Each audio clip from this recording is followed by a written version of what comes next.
All right, Alvis. Today we're joined by DC-based Marine Corps veteran Kevin Schmiegel. He's a mission-based focus leader whose post-service focus has been on strengthening communities and bridging civilian service divide.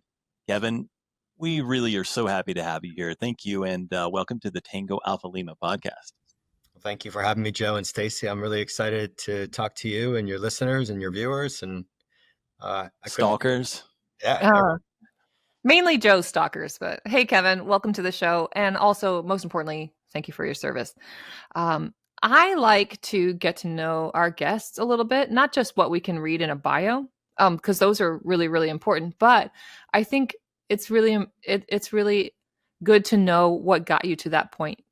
So what I like to know, where are you from originally? Were you the first in your family to serve? Why the Marines? Like, did you have a significant moment in your career?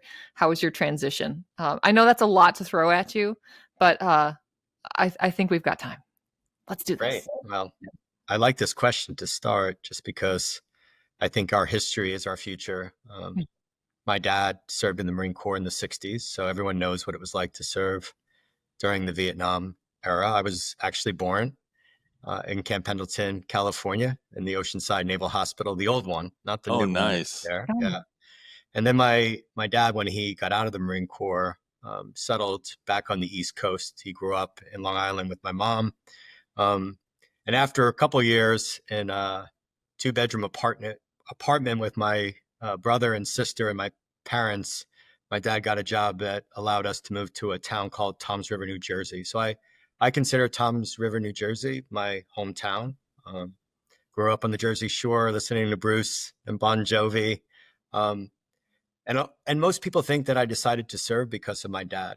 And the truth is, my mom played a big part in that as well. I grew up going to say Bon Jovi played a part. Yeah, well, or Bruce.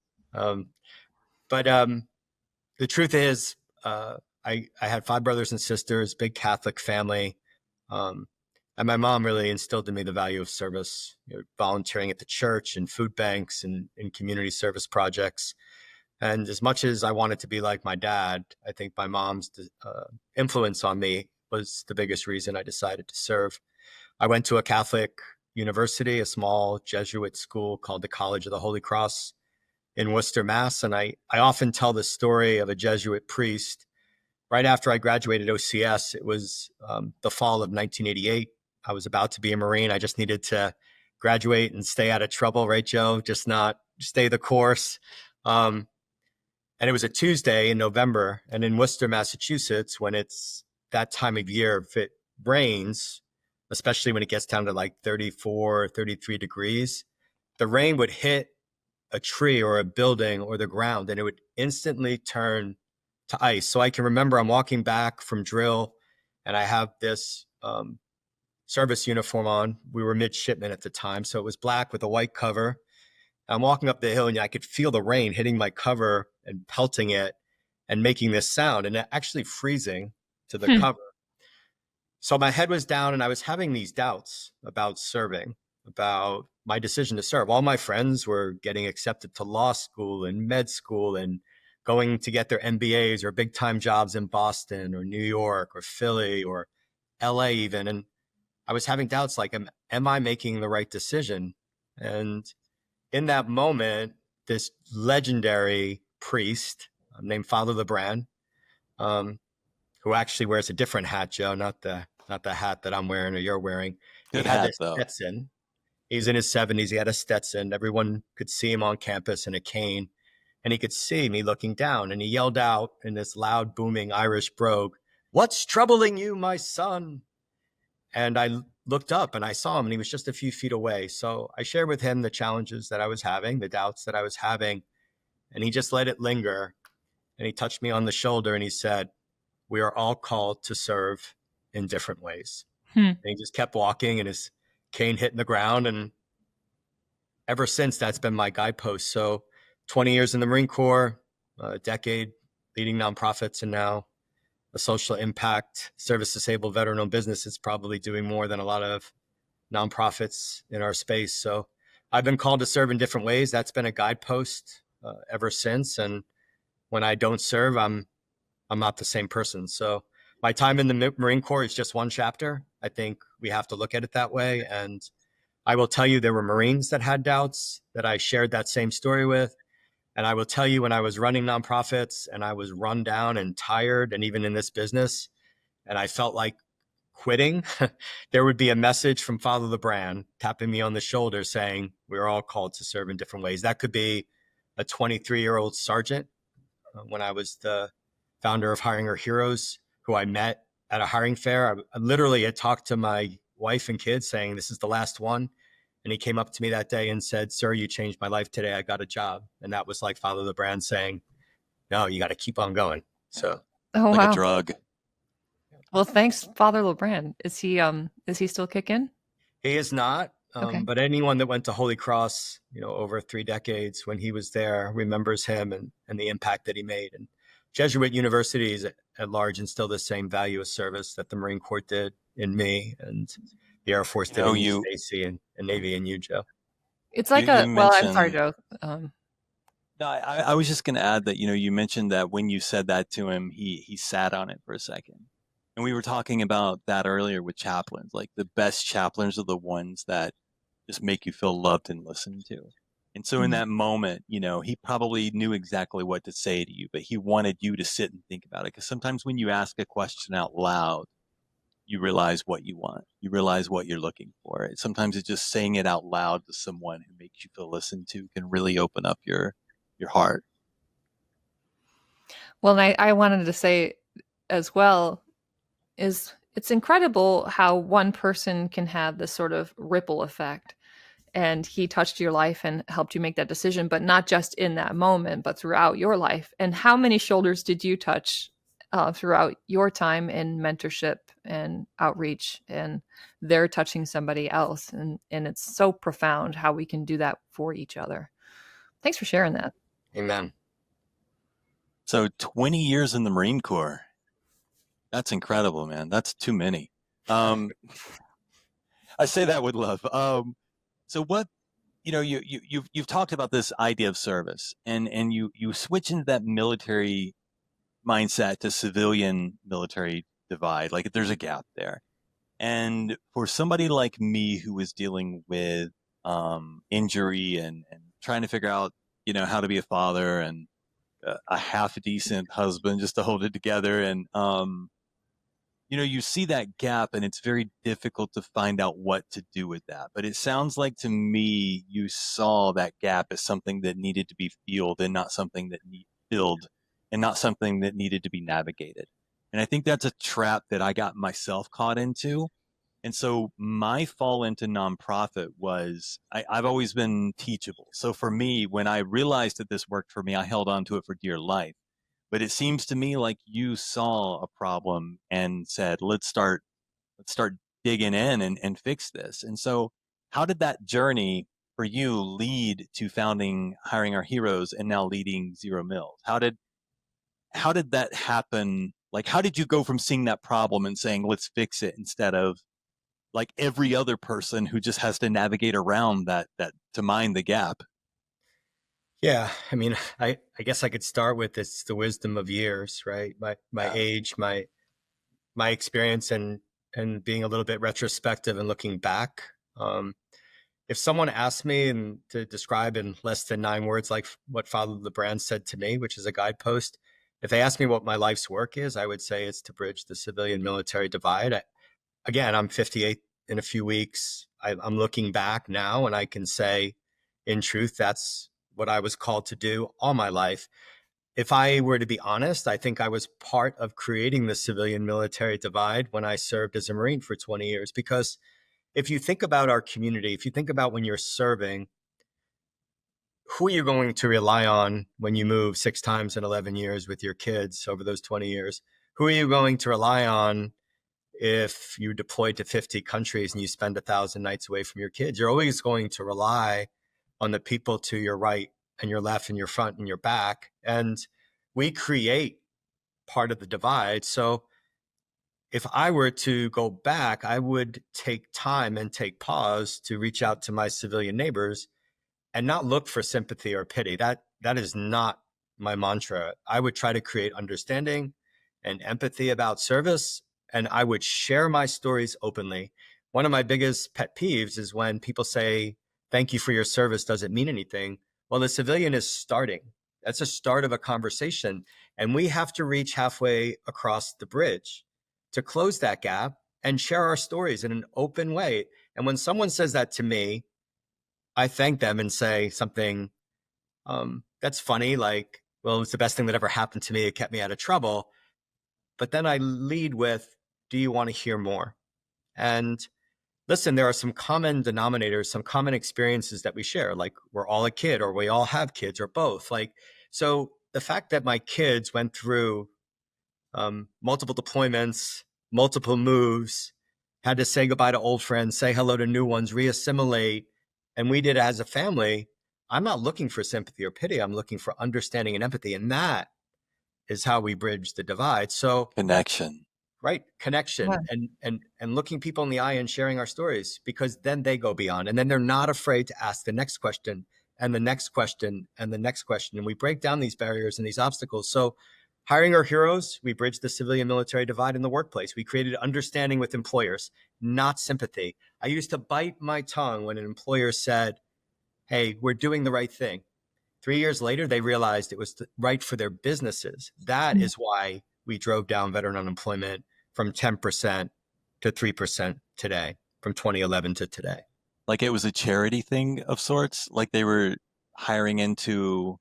I just want you to expand on that, because I want to understand. I want to make sure that I understand what you're saying. When they say we're doing the right thing, did you get the impression that they were saying, hey, this may cost us in the short term, it might be worth it in the long run, and it's the right thing to do, so we'll do it anyway? And then they were like, oh, wait, actually, these guys are fantastic, and gals.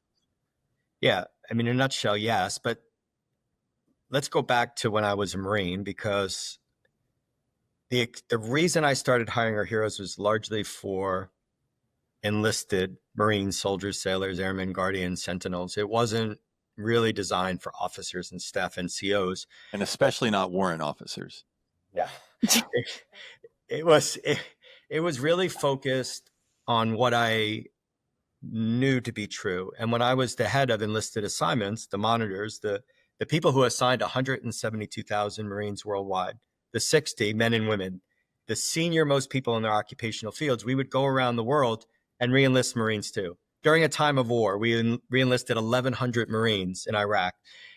The fact is, Marines, only 1 out of every 4 Marines stays after their first term. And I would do exit interviews with close to 8,000 kids a year, going all around the country, telling them where they were going to be assigned, but also saying goodbye to 75% of these first termers. Mm. And each one of them, without exception, when I asked them, so what are you going to do next? What's your plan? Sir, I don't know. I'm tired. I'm going home. Wow. And I'll figure it out when I get there. So let's put that in perspective. And then fast forward from 2007, when I left that job, to 2011, when I founded Hiring Our Heroes. And there was this thought in my mind that how can we talk to employers? Because when I left the Marine Corps in 2009, I was the chief of staff at the chamber, and CEOs were saying all the time that veterans were valued in the workforce. So when we talk about the divide, right, the fact is there were 1 million unemployed veterans in 2011, right? 1 million, 10% nationally, and 30% for veterans under the age of 24. So again, the focus was on that 30%, because they That's were mostly higher than the national average, right? Oh, it was way higher than the Like national double. average.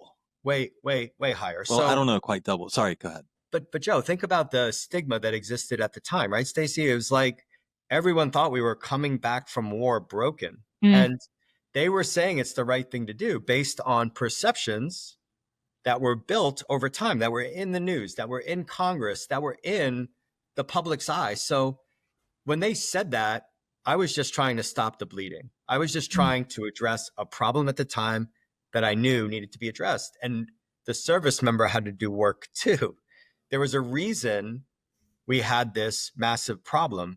And when you talk about bridging a divide and creating understanding, we had to train, educate, empower young people who are leaving the military first not to think, oh, I don't know what I'm going to do next. I'll figure it out later. One, we had to fix the transition assistance program, and we had to teach them how to write resumes. We had to do all these things that we knew were a problem.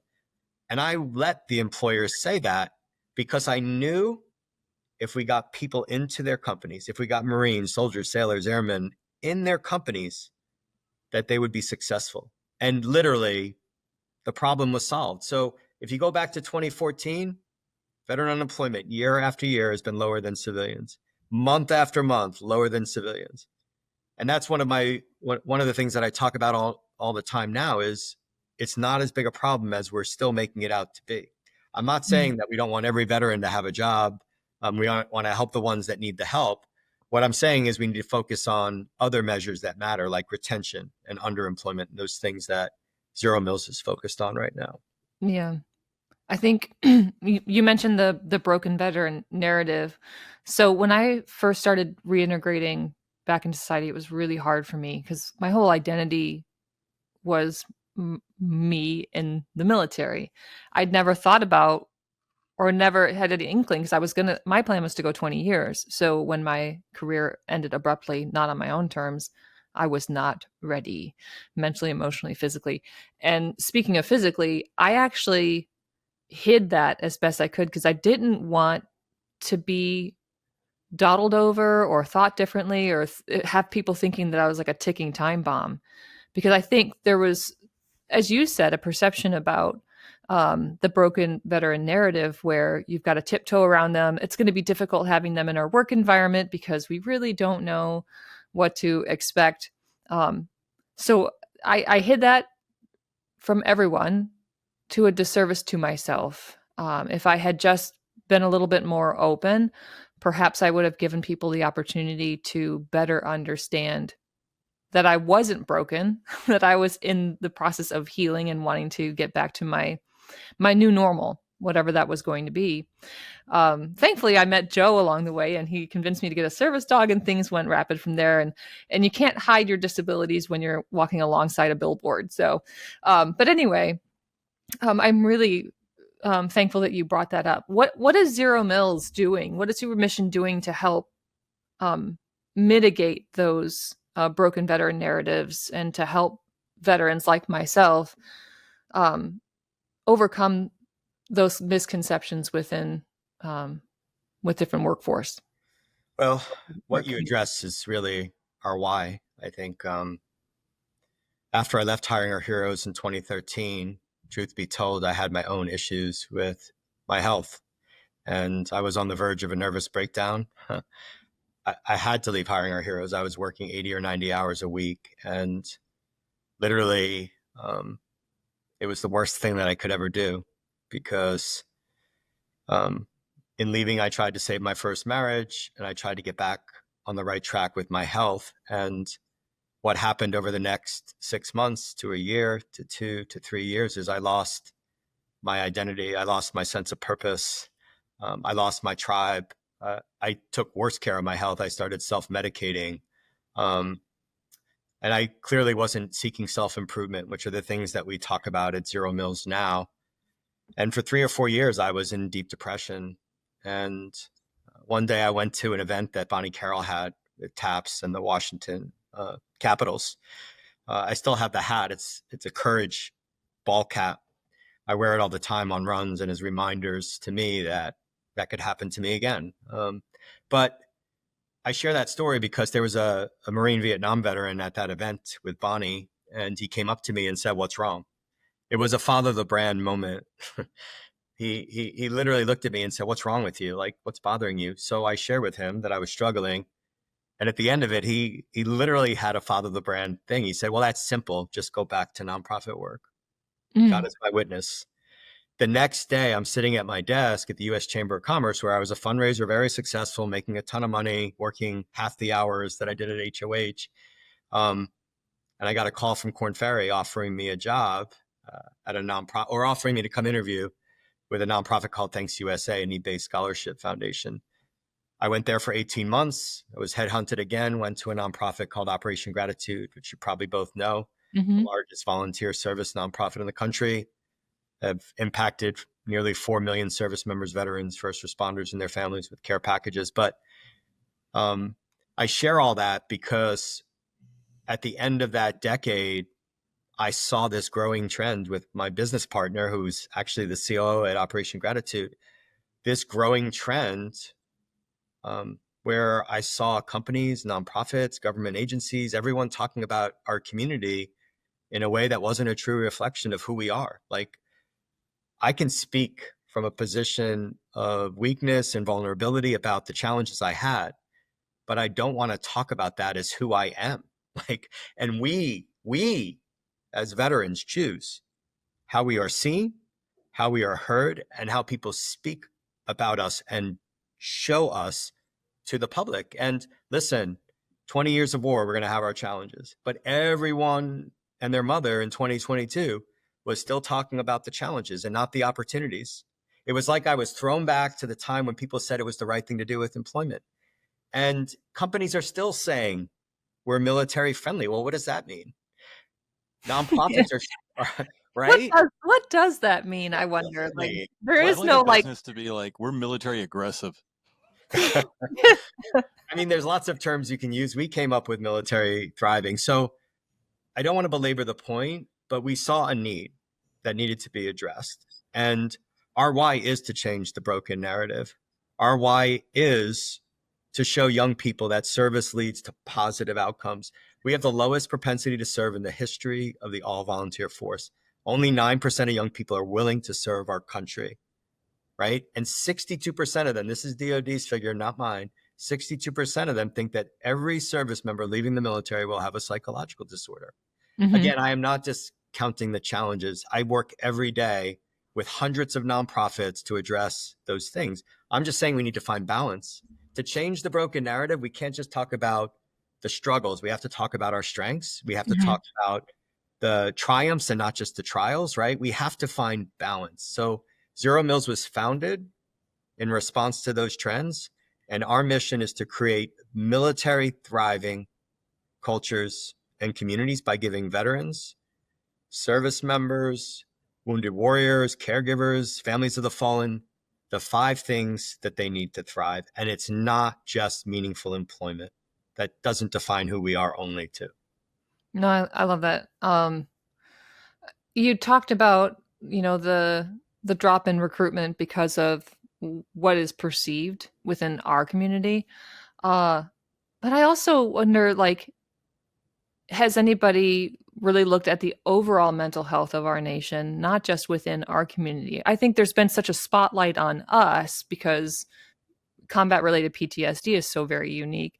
And perhaps because we have been leading the way to help other folks identify mental health struggles and to find different ways to live with or overcome those challenges. In many ways, I think it's an opportunity for us to highlight ourselves as a community of what other people who are struggling that haven't even served that could go out and do to better their whole health and wellness. Anyway, getting on my soapbox for a minute, but No, that's good. You're right. Yeah, I think my stepkids, when they became military age, they both considered the military, but they looked at my husband and I and our careers and thought, well, one went on to be an EMT, for instance. So they're doing service, but not in the military.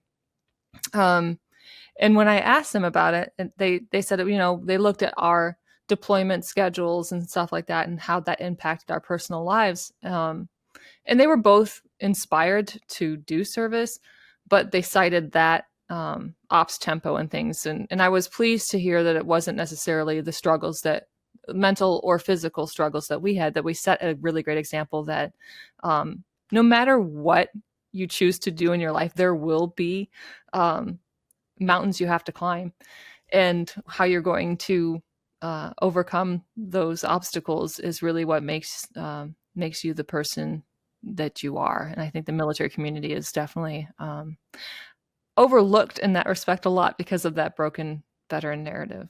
Well, I actually think you hit on something Joe talked about, and the civilian military dividing it and the potential to exacerbate that and not address it. So I worry sometimes that we're alienating our very community by not recognizing that civilian families have the same challenges. I used employment as an example. Like in 2023 and 2024, veterans had the lowest unemployment in 2 decades, and it was a percentage point lower than civilians. So there's still a mindset that veterans are struggling more than civilians, which isn't true.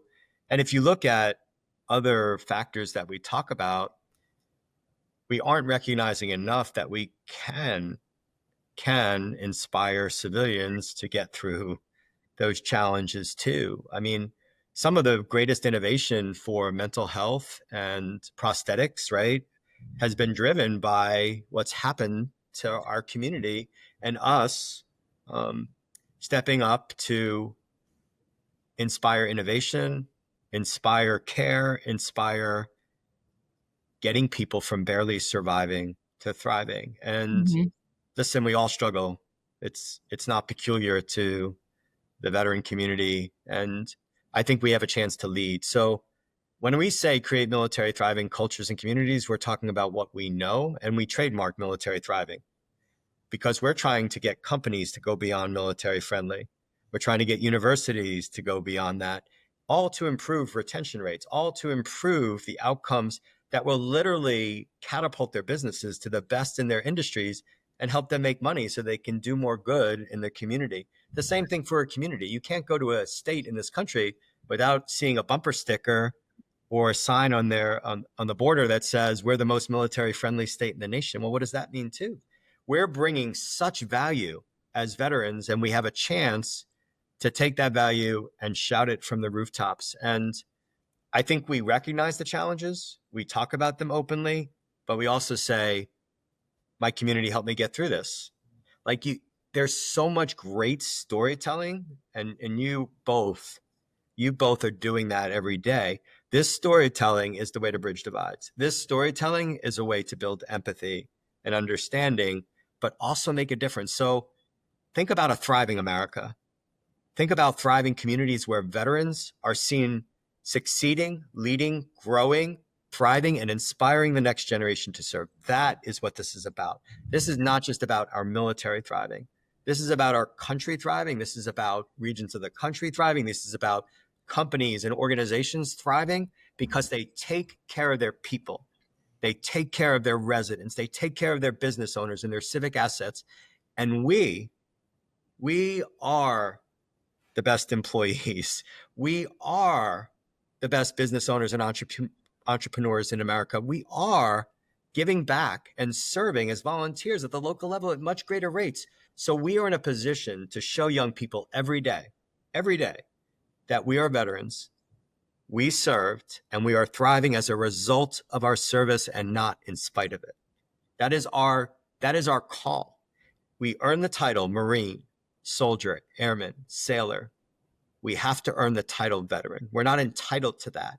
And when we embrace that and we go after it every day, like we did on the Yellow Footprints in Paris Island or in Great Lakes or wherever we were trained as airmen or soldiers, if we approach it the same way and we give back and we serve and we thrive, we wouldn't have the lowest propensity to serve in the all-volunteer force because we are not defined by the press. We are not defined by what's testified before Congress by the biggest organizations that are espousing the same broken veteran narratives because they stand to benefit from it. We are our own community. And if we want to own the narrative and change the narrative, it's on us. It's not on companies. It's not on nonprofits. It's not on government agencies. It's not on Congress. It's not on the press. It's on us. And that's what we're trying to do. We're trying to create a military thriving movement. Just like Hiring Our Heroes was military friendly, those days are gone. It's time to move beyond that and break down anything that says to people, this is the right thing to do. It's right for America. It's right for us, and we're going after it. But I think that circles back around to the same issue that we sort of started on in some ways. I think that two things happen. One, purpose is a Pandora's box.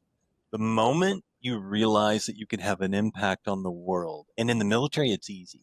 Because whether or not you are having an impact, you are a part of something that's having an impact. And you're a part of a team, and you're taught to rely on that team, to rely on that man to your left or that woman to your right, and you rely on those people.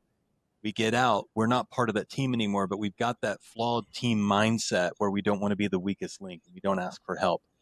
So a couple of things happen. One, a lot of times the injured fall through the cracks, which sucks. And so an example of that would be, I didn't get any TAPS program whatsoever. I sat in the hospital for a year and a half and went home. Had to figure stuff out with an amazing wife and a family.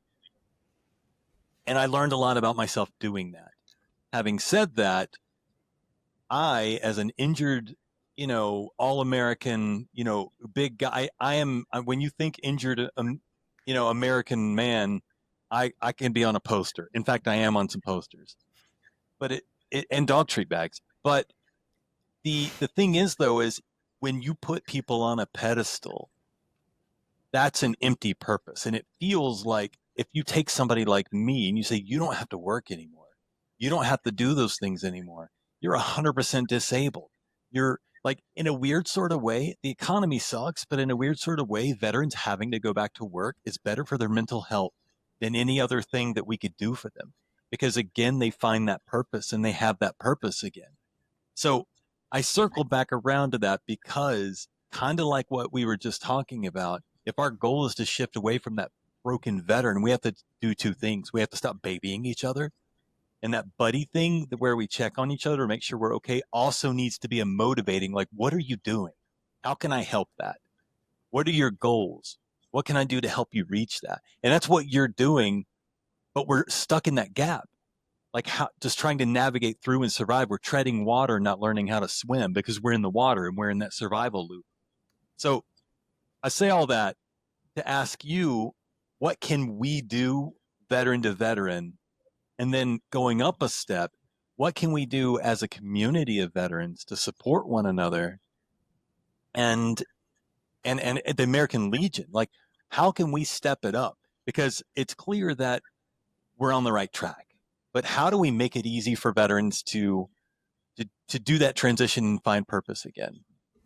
Oh, I wish I could bring you both to ZeroMils, because I would have a great 2 additions to our team of 5, 3 veterans and 2 spouses, 2 active duty military spouses, Navy spouses. But you just basically talked about exactly what we're trying to do. So let me say what the 5 things are that every veteran needs to drive, because you just covered down on a couple of them. And this is not anecdotal. Like, this is my experience. I shared what happened to me, but I will be really honest.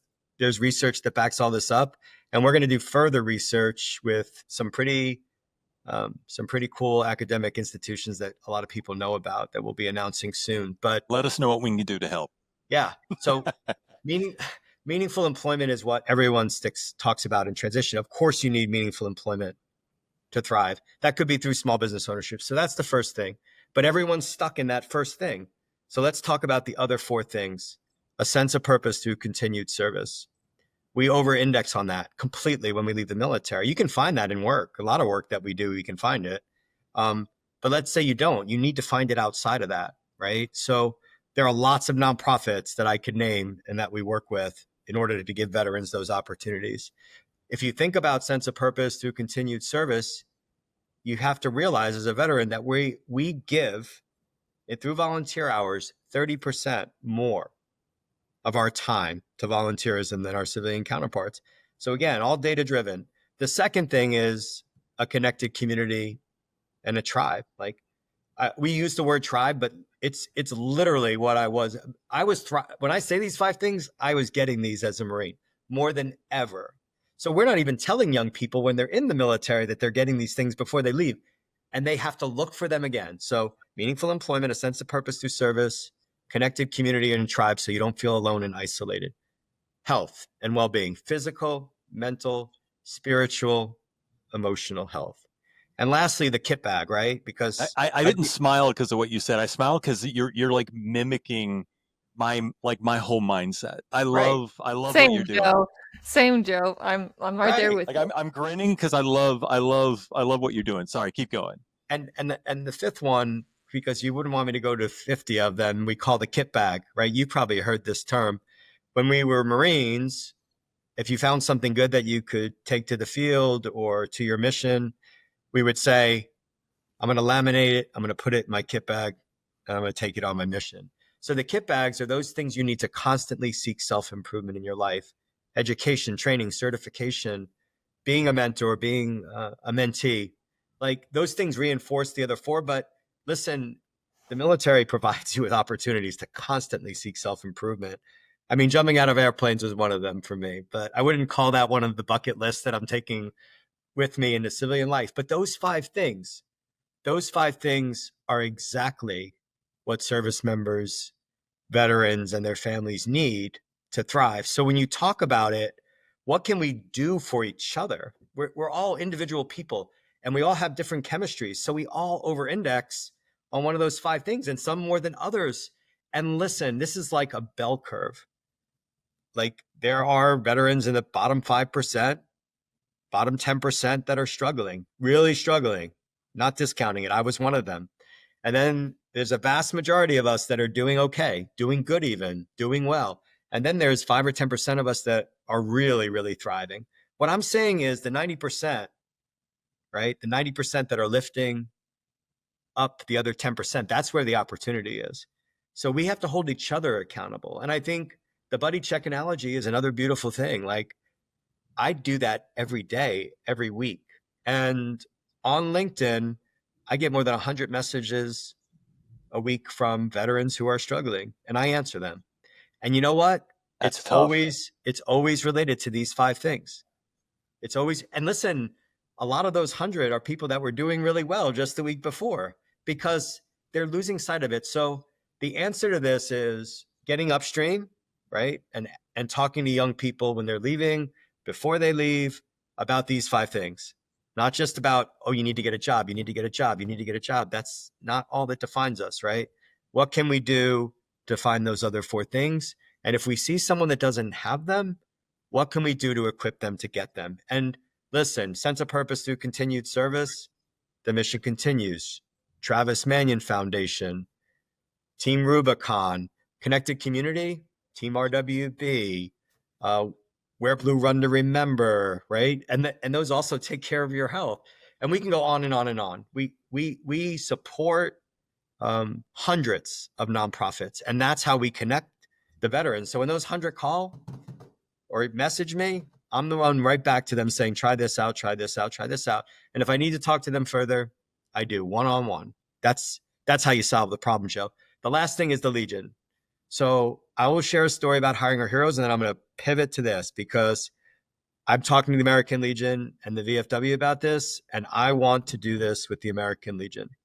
So when I was at Hiring Our Heroes, I made an announcement with no employees, no budget, without being able to fundraise until I found the seed funding from an angel funder that gave me $3 million. And then I was allowed to.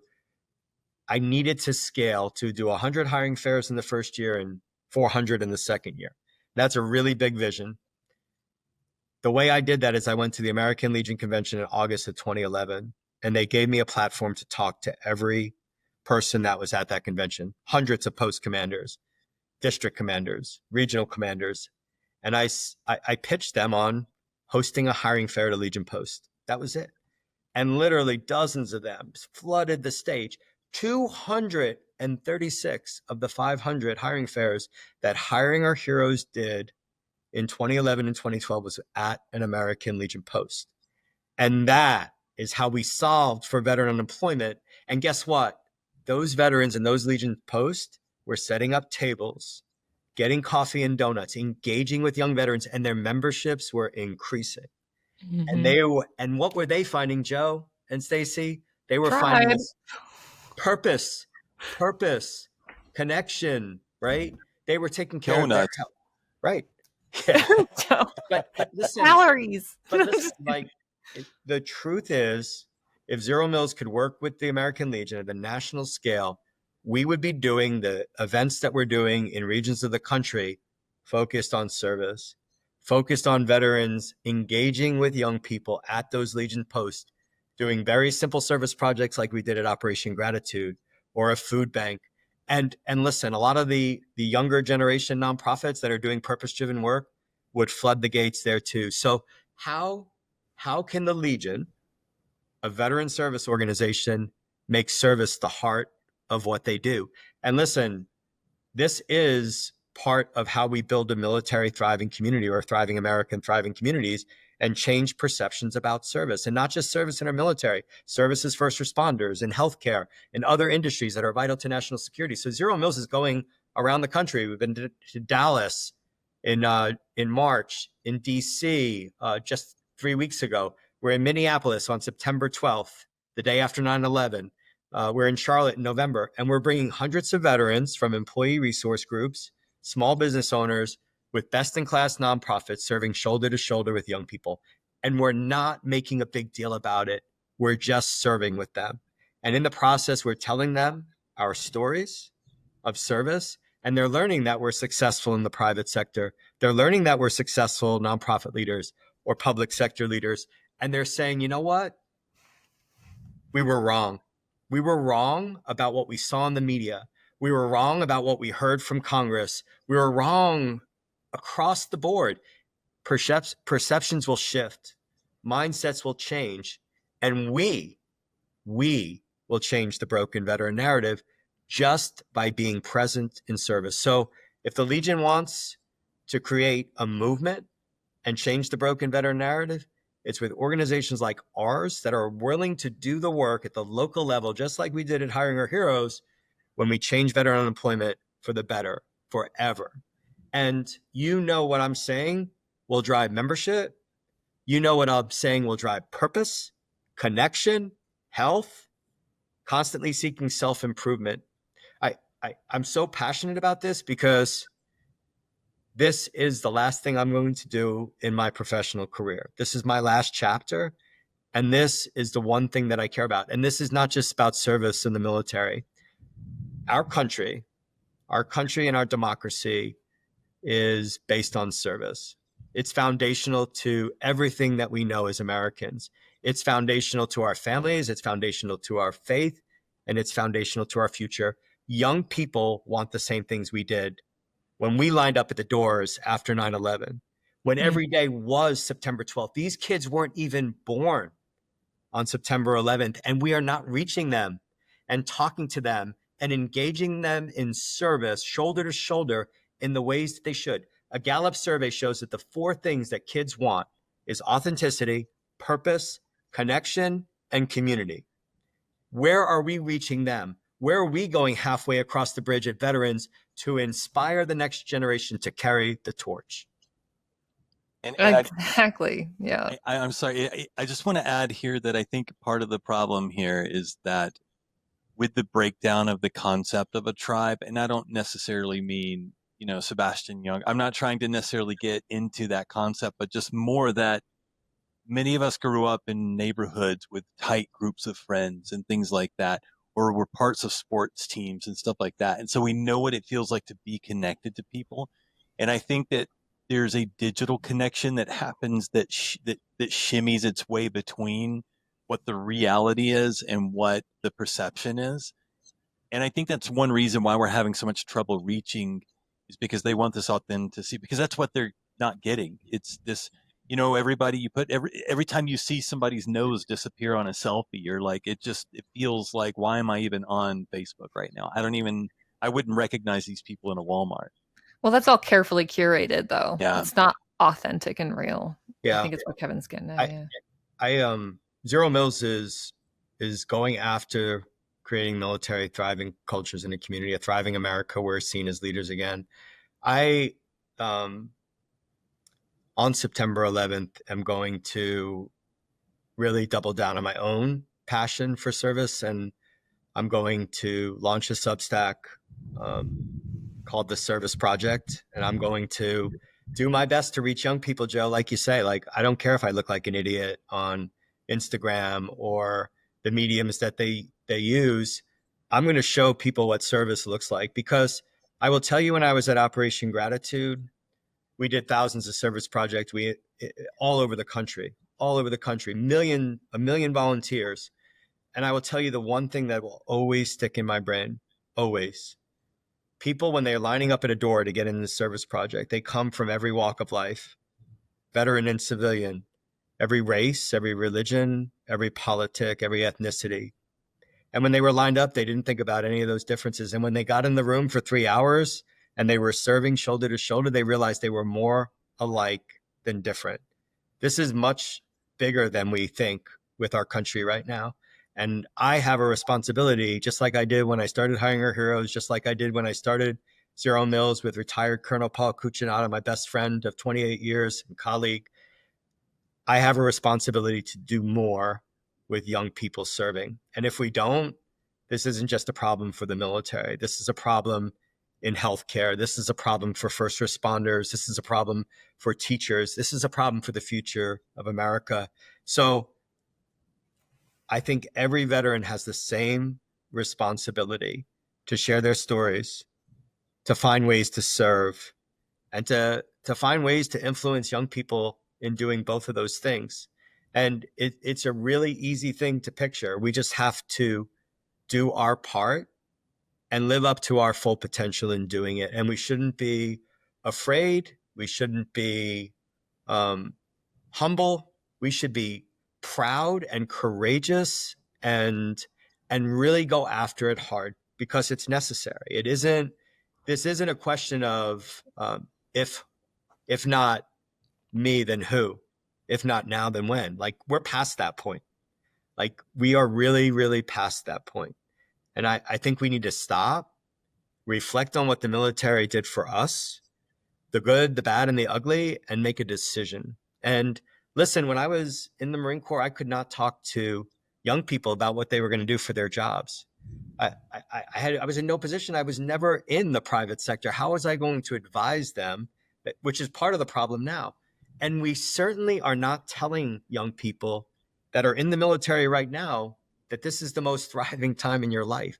So I think every commander, every senior enlisted advisor needs to look a young man and woman in the eye when they're leaving the Army, Navy, Marine Corps, Air Force, Coast Guard, Space Force. They need to look in the eye and say, did you have a good experience? Do you realize you had these 5 things?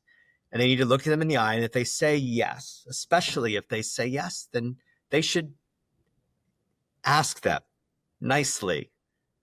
Go out and tell the kids in your community that this was a positive experience that shaped who you are as a young man or a young woman. And that's not hard to do, but we have to do it.